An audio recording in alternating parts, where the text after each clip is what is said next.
முதலில் குக்கரில் எண்ணெய் மற்றும் தேங்காய் எண்ணெய் சேர்க்கவும்.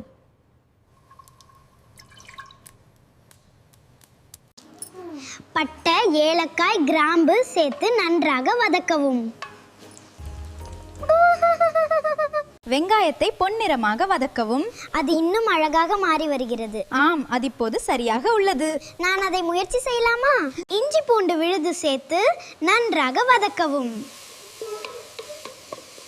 வாவ், நல்ல வாசனை. இப்போது 1 கிலோ மட்டன் சேர்க்கவும்.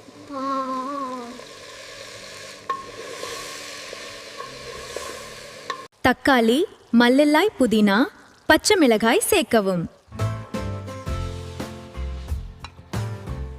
மிளகாய்த்தூள், மஞ்சத்தூள், சோம்பு, சீரகம்தூள், மல்லித்தூள், மிளகுத்தூள், பிரியாணி மசாலா சேர்க்கவும்.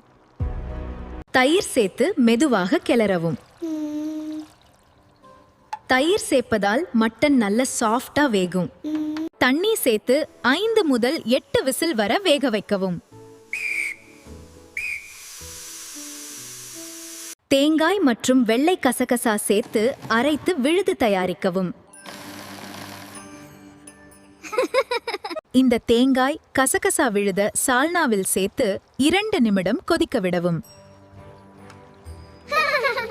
இறுதியாக மல்லி இலை தூவி அலங்கரிக்கவும்.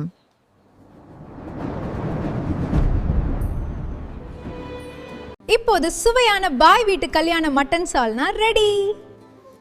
இந்த மட்டன் சால்னாக்கு கூட நெய் சோறு வச்சு சாப்பிட்டா செம்ம டேஸ்ட். இந்த வீடியோ பிடிச்சிருந்தா லைக், ஷேர், சப்ஸ்கிரைப் பண்ணுங்க. உங்க சப்போர்ட் ரொம்ப முக்கியம்.